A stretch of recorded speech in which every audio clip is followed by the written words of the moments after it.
Hey everyone, before we start, I just want to talk about Diana's runes and items. And the first item that I'd go for is Rod of Ages.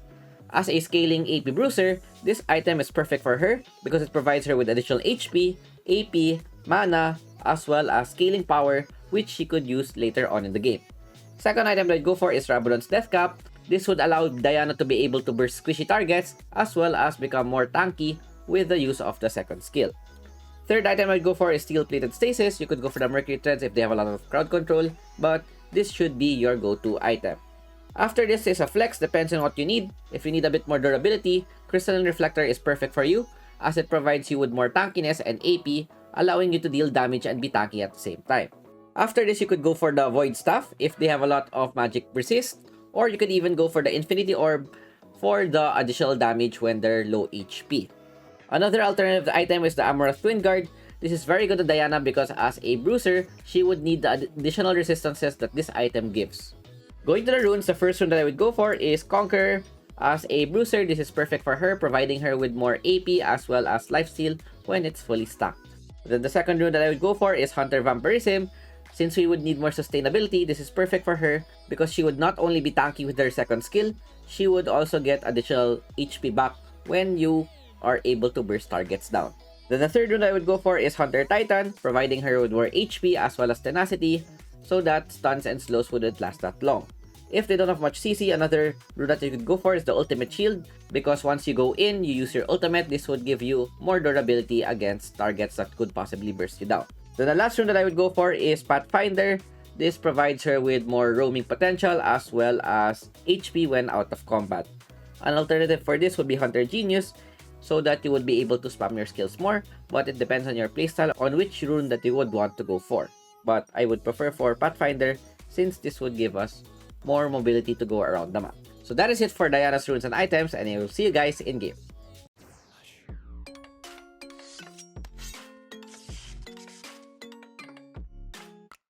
Going to the game, I'm going to be showing you how to play Jungle Diana. And in this matchup, we're currently up against Aatrox. And an Aatrox versus Diana, this is favorable for the Aatrox in the early stages of the game due to having better ganks and stronger bursts. Once you get to the late game, this could favor the Diana since we have the late game scaling potential. What we want to do is to be able to farm up properly and prevent Aatrox from snowballing the game. The clear that we're doing here right now is the red side clear, where we go for our Krugs, Red, Raptors, and Flex, depending on what happens around the map. Looking at the lanes, there should not be any lane advantage since we have 2 tanks in the Baron lane, 2 mages in the mid lane, and 2 carries at the bottom side. The worst thing that could happen is that Aatrox is able to get a good early game, and Aatrox is gonna be a very hard champion to stop if he's able to get early kills. When clearing with Diana, it's quite simple. All you need to do is hit twice before using a skill so that you would be able to make use of her passive.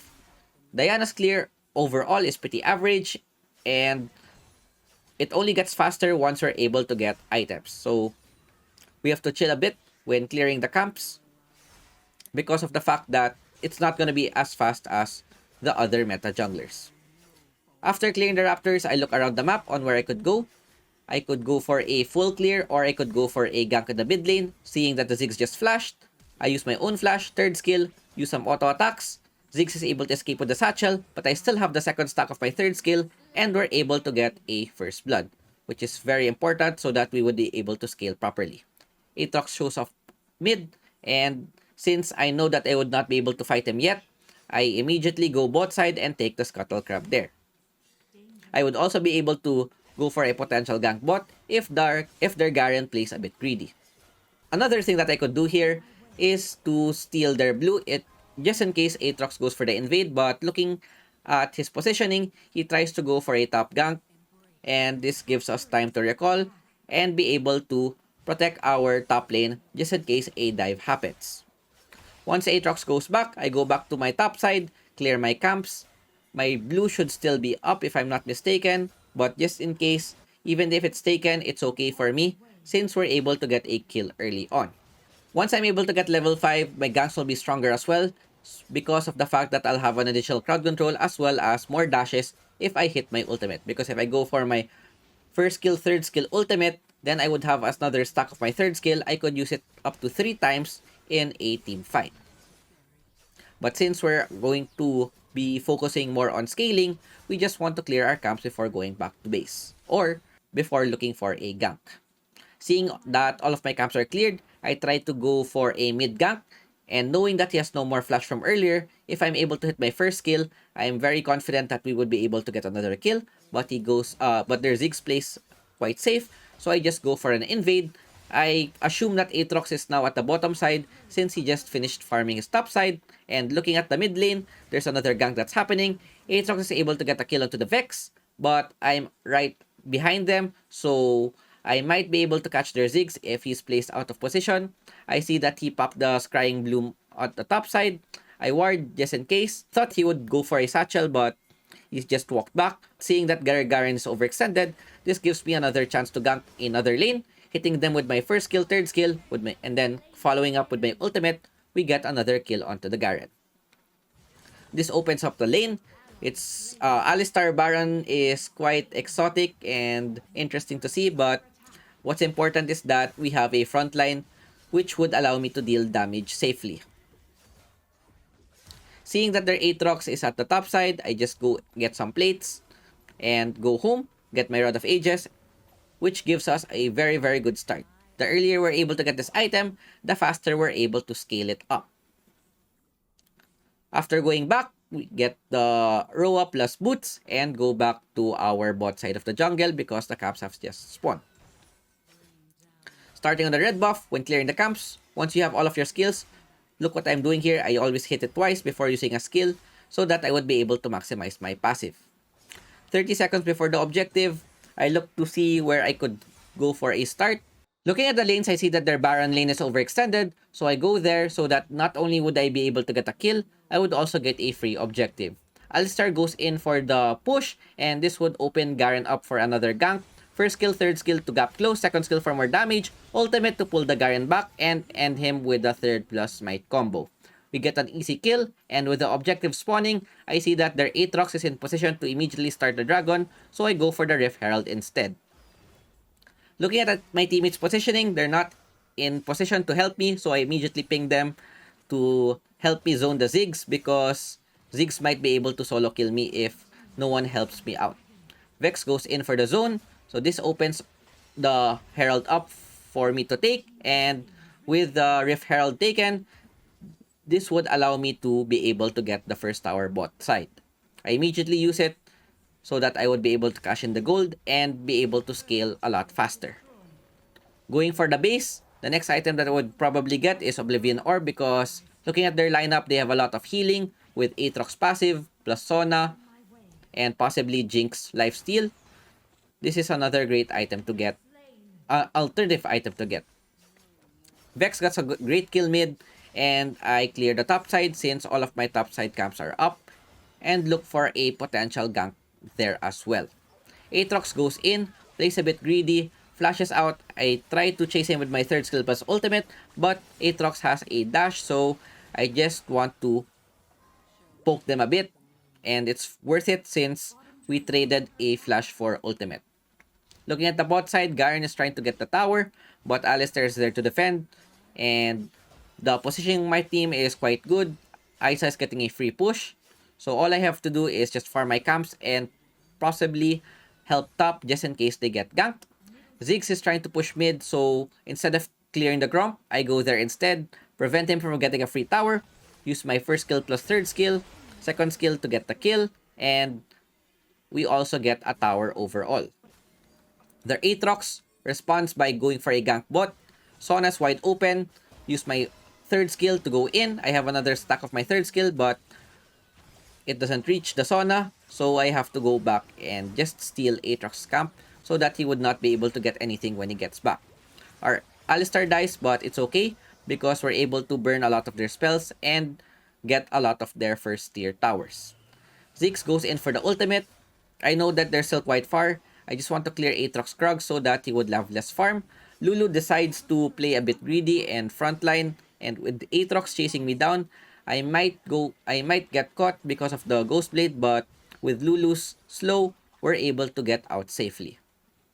Getting the fruits, what I want to do is to try to clear the wave before anything else happens. Ziggs is out of position, so I go in for the first third ultimate, and I have a lot of stacks on my third skill, just in case Ziggs decides to flash, and this is the potential of Diana once we're able to scale properly. With a good early game, and Ziggs being a squishy champion, we would be able to burst him down pretty easily. The next thing I do here is farm my camps as fast as possible so that I would be able to get my Rabadons with the bot camps up and nothing else happening around the map. This is the perfect opportunity to just farm. Looking at the minimap, I see that there's a small fight happening at the bot side, but it's not big enough for me to respond. And as much as possible, I would want to clear my camps before doing anything else around the map. Sona goes for a ward, looks to poke us down, but realizing that there's a lot of people there, she decides to go back, and with the next back that I go for, I get my Rabadon's Death Cap, which would allow me to burst any squishy targets at this point. Vex goes in with a perfect ultimate, combos Jinx down to 1/4 HP. Since Jinx is in the long lane, she has nowhere else to run, so we go in to secure the kill. Just in case there's another opponent, we still have our ultimate to engage on them. I look toward the tri-bush, see that Ziggs' bomb is there.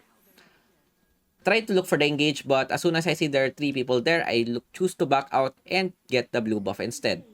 Ping the Rift Herald because it's gonna be spawning soon, and I would want to be in position to contest the objective. The opponents are still at the top side, but most probably they would contest as well since they are also quite strong at this stage of the game. We get into position first. Seeing that their Garen is going for the face check, I missed my first skill, but we're still able to poke the Garen pretty much to half HP.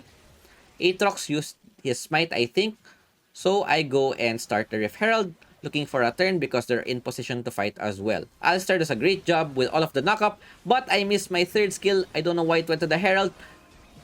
Redeem myself by going for a flash ultimate onto 4 people. Tank a lot of their damage. Even though I go down, my teammates are free to go in and we win the fight with Vex ultimate as well as their follow-up overall. Very unfortunate because if my third skill hit and was able to get in a lot faster, I could have comboed with my team a lot better. But unfortunately, we misplayed a bit. In the end, we still win the fight. But it could have been a lot cleaner if we're able to go in with our third skill. With the dragon spawning, I ping my team to go there. And with winning the fight earlier, I'm pretty confident that we could win the next one, especially if I don't do a big misplay. With Alistar going for the ward, we position ourselves to start the dragon, opening up with my first skill, third skill, stacking a bit, looking for a turn just in case someone overextends. But just in case no one goes for a fight, I would just secure the dragon. Alistar does a great job pushing their jungler, but the opponent are able to get the perfect setup. Ziggs' ultimate hit everyone, I think, and Garen is chasing me down. I know that he has his ultimate, so I have to play a bit scared. Overall, we lose 3 members. We're only able to take their Sona down, but at least we're able to secure the dragon. This is why I wanted to turn from earlier because if they're placed in a position to fight, it would be hard for us. And with Ziggs Aatrox face checking, immediately full charge my ultimate with and then third skill, first skill, third skill, combining it with my shield, I have a lot of damage. And this goes to show the potential of Diana jungle, especially once we get our Rabadon's Death Cap, get 2 easy kills, clear our bot side of the map, possibly clear the bot wave as well since it's quite big, and none of my teammates are going there. I see that Kai'Sa is just getting the red buff going back, so this opens the wave for me to clear. It's not good. It's really good for us because as a scaling champion, we would want to get as much farm as possible. Looking at the gold, we're currently at 11.6k, almost at 1k GPM, and we're able to complete our Crystalline Reflector, which would make us even tankier. This is the point where Diana gets pretty scary. Once we're able to get level 13 with 3 items, it's gonna be very hard to stop us unless we get chained CC down. As long as my team is there to follow up, even though they try and focus me down, they would be free to engage on the opponents. The only thing left that I need is stasis so that I would be able to buy time. And looking at their positioning, I see that Garen's at the bot side and 4 of them are at the bot. Looking for the perfect engage, I could probably go for a flash first skill, third skill, go in, get a 3-man knockup. Vex goes in with a follow-up as well. Great knockups, and Kaisa finishing them off. Look how much damage I'm tanking just with the reflector plus the skills that I have.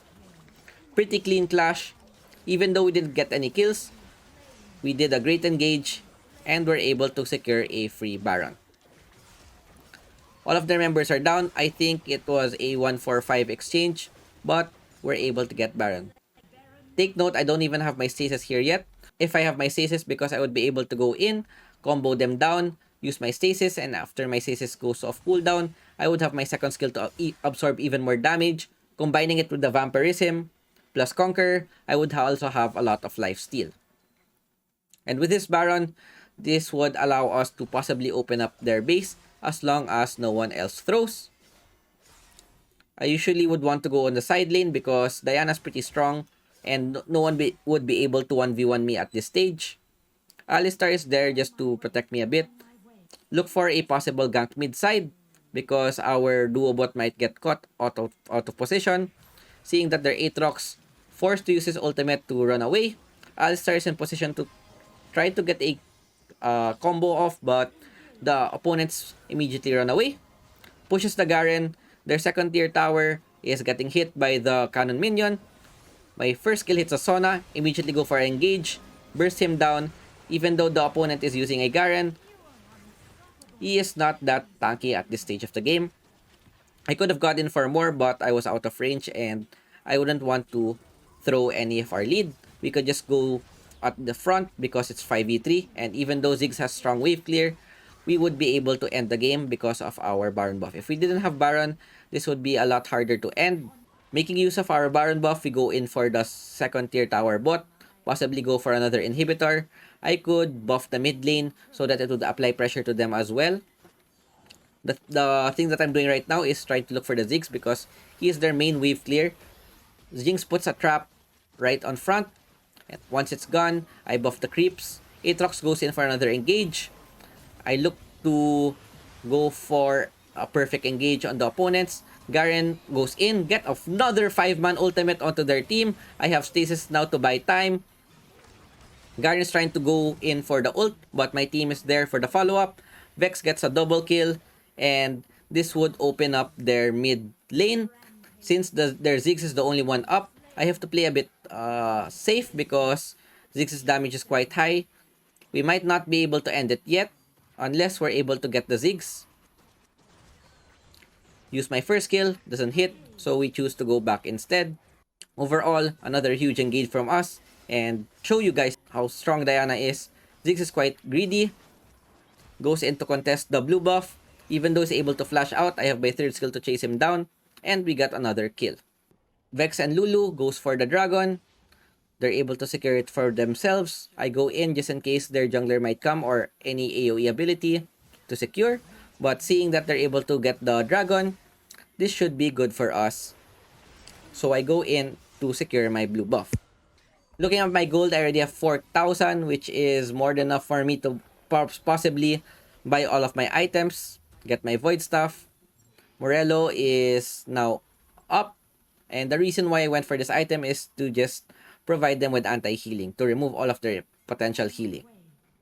With Baron spawning, this is another possibility, just go for it.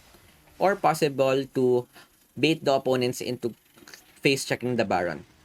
Jinx ultimate used to look if we're starting, and this opens up for another Baron take. We have Kaisa, so it's pretty fast. Diana is pretty strong as well onto taking the Baron buff, and we're able to get a free Baron overall. The opponents are quite late into arriving. Vex goes in with the ultimate. She's chunked pretty low. Lulu misses her ult. Alistar is there for the engage. Kaisa goes in as well. Pretty greedy, using her ulti to 4 people, and this opens up for another fight. Poke down the Sona. Look for another engage. Alistar is tanking everybody, but we're not in position to follow up. So we just go to wait for our creeps. Garen is trying to defend the tower. And at this stage, since I have my Void Staff Morello, I'm dealing a lot of damage even though they're quite tanky. And if my teammate is able to get a nice catch like that, killing the Garen, getting the Aatrox as well, and we go to end the game.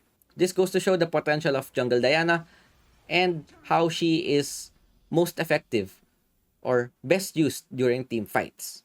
Besides that one fumble that we made in the Rift Herald, our engages are quite good and we're able to deal a lot of damage as well. Diana's a champion that can do almost everything.